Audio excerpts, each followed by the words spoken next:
Hey, what's going on, everyone? It is Tim here with the Markland Advantage of Berkshire Hathaway Home Services, PenFed Realty. Welcome to another episode of the TMA Spotlight, where we take the focus off of real estate and we put the spotlight on people who are making a difference in our community. So today we're meeting with Jean Salvatore of Best Friends of Harford County Incorporated, and she's on a mission to serve animals. Jean, thank you so much for joining us. Welcome to the show. Thank you. I really appreciate being here. Great. Jean, why don't you tell everybody a little bit about who you are? Okay. Well, I'm not a Harford County native, but I've lived here since 1981. I came to work at Aberdeen Proving Ground, and I've retired from the Department of the Army there. So I am an animal lover from way back. I got my first kitten when I was about 21 years old. I am settled here in Harford County, and I teach part-time at Harford Community College. That's great. And so now you're taking that love and passion for animals, and you have formed an organization called Best Friends of Harford County. Tell us a little bit about your organization and how you guys are making a difference. Sure. So Best Friends in Harford County started up in 2015 as a 501c3 nonprofit. We did that because we wanted to be able to partner with other organizations and to do things like apply for grants, because our main mission is trap, neuter, and return of what are called feral cats or community cats. And just briefly, a feral cat is one that we see outside. A community cat is one that we see outside roaming. It isn't owned by anybody. It might be fed by people, but or it might be very wild. If you look sometimes, especially in the spring, against the tree line, you'll see cats kind of hiding in the shrubbery. Those are probably what we call feral cats. Oftentimes a lost pet will get out and mingle with a colony, and if that cat is not fixed, is not spayed or neutered, if it mates with others and there's another litter, that litter will probably be feral cats. And kind of amazingly, most experts say that if you don't know how many feral or community cats you have in your community, take 10% of the people population, and that's what you have. So if you consider that Harford County has about 250,000 residents, that would mean 25,000 cats out there. And again, I use the term feral interchangeably with community because many people are feeding these cats, and that we're here to help the people as well as the cats. If you take two cats, male and female, in a year you can have 16. In another year you can have about 60. And it keeps on exponentially growing. And we do find people who come to us to help with TNR because they want the cats there, but they don't want hundreds and hundreds of them, and they want them healthy. Oh, wow. Okay, so certainly people have some misconceptions about cats and roaming around. So what would be like your number one or maybe two or three suggestions to give the people about the cat population? So number one, the cats are not going to hurt you. I mean, they're mostly hovering in the background. They're not dangerous, especially after they've been fixed, because when we have them spayed and neutered, they also get a rabies shot. So that's very important. Distemper shot and some flea treatment and so on. We make sure they're healthy before we return them. So that's number one. Number two is if you see the cats and you're feeding them, call us. If they're coming regularly, and if you put food out, take it up in the evening so you're not attracting other stuff to come, rodents and things like raccoons. Like raccoons, sure, yeah. So establish a time when you're feeding them, and then let us know when they're coming, when you're feeding them. If you do that, we can come out with our traps. We can either show you how to trap, very simple, we use humane traps, or we'll be there.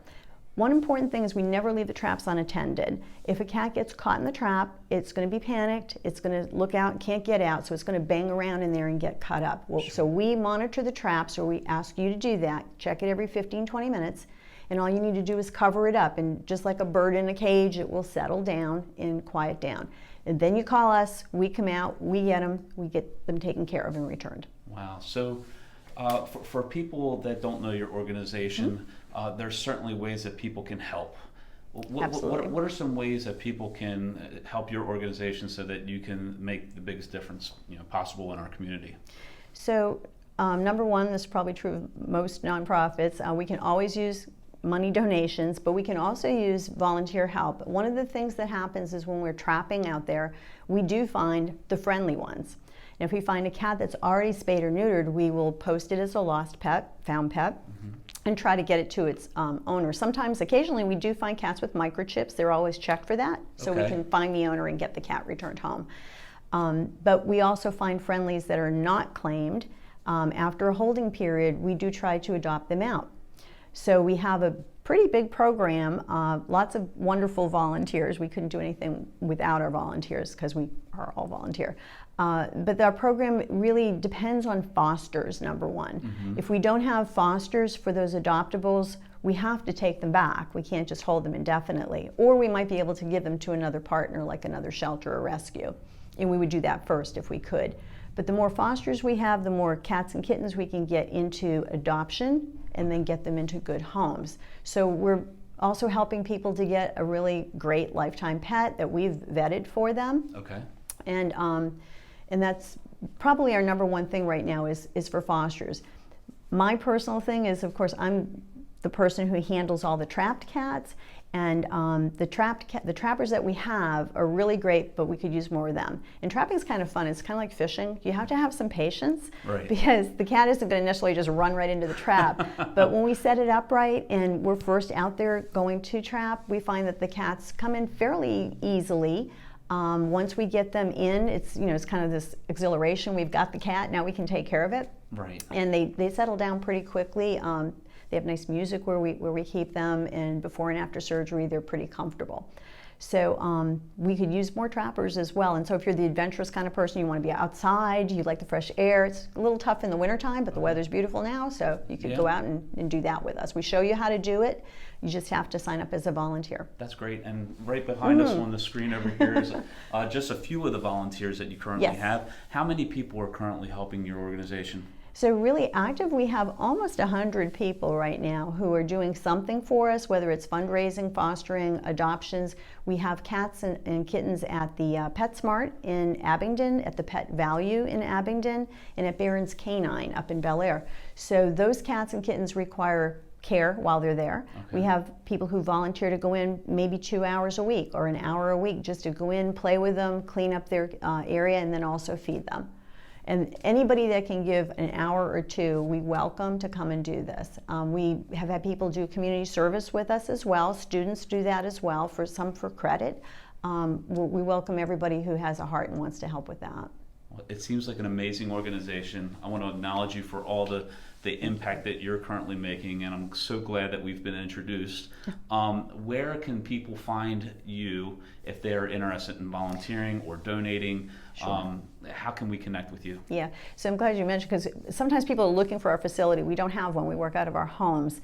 And let me just mention too, because I'm going to forget this, the reason we could use more volunteers, because 80 seems like a lot, we've gone from last year taking in about 970 cats. They pretty much all come through my place, my garage, and then they go to their clinic and then they go back out, or they go into adoption.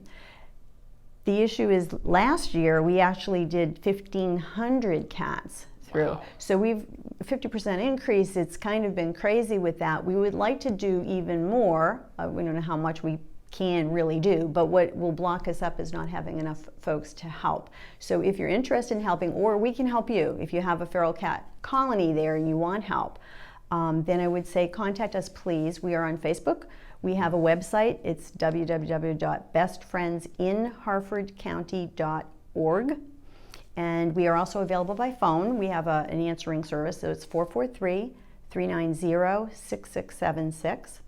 And look us up, because we have events going on. You can find our cats there, you can find our volunteers there, you can talk to them about what's going on. That's fantastic. We appreciate any help that anybody can give, and if you love cats, this is really where you need to be, I would say. That's great. Ladies and gentlemen, please get in touch with Jean. Help her with this great program. It's so important. One last thing, because I'm going to forget. I wore this shirt on purpose. I'm up there on that shirt. Because if you are out there looking at cats and you notice that there's a little bit taken off the left ear, straight across the top, ear tipped, what that means is that cat's already been TNR'd. It's been done. Somebody's caring for it, or it's a wild cat on its own, and you don't have to worry about that cat. But you're welcome to call us if you see cats out there that you're concerned about. And the other thing I almost forgot is if you are someone who could use some help getting your cat fixed, there is an income requirement. In other words, you have to need help to pay for spay or neuter. We right now have a grant from the Maryland Department of Agriculture to do free to people on limited income spay and neuter of their cats. So contact us in the ways I just mentioned, and we can possibly help you with that as well. And a question that just came to my mind would be, if somebody's thinking about sending a cat to an animal shelter, like the Harford County Animal Shelter, what would be the benefit of coming to the Best Friends of Harford County versus the Harford County Animal Shelter? So if you're looking to surrender a pet, if that's what you mean, then I would say go to the shelter because that's what they're set up to do, and they have a bigger reach than we do. And they'll find an adopter for that cat. If you have trapped a cat on your own, people do that, or you have a cat that has come your way that is friendly and you think, but it's not fixed, bring it to us because that's the first thing we're going to do. Contact us and we will arrange to get the cat from you. It's really important to us that our main mission again is TNR is to get the population down. So if we don't get the cats fixed, we're not really getting there. And so if you've taken in a cat from outside and it is friendly, we can still work with you. We do not charge for our services for TNR. Okay. We do not charge for the pet spay and neuter if you qualify under that grant, and we offer a low-cost spay and neuter. So that's great. Yeah. And so the main focus for your organization is cats, correct? Absolutely, yes. There are so many cats out there that need help. Our focus is on trap, neuter, and return. You'll notice our logo has a dog on it. Eventually we will get to dogs, but right now our focus is on cats.